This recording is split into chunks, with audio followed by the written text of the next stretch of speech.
guys, I took a year off from my YouTube, but your girl is back, and as you can see, my locks have grown. They're finally starting to mature, you know, drop.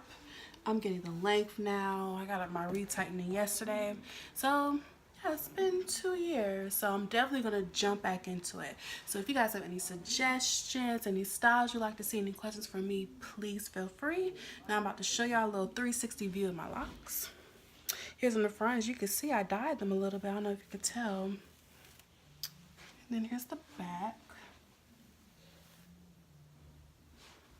The side profile.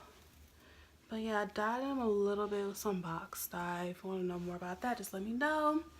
So yeah, share my channel, please. Tell your friends, other people with Sisterlocks or whatever, to subscribe to my channel. And I'll be back. Bye, y'all.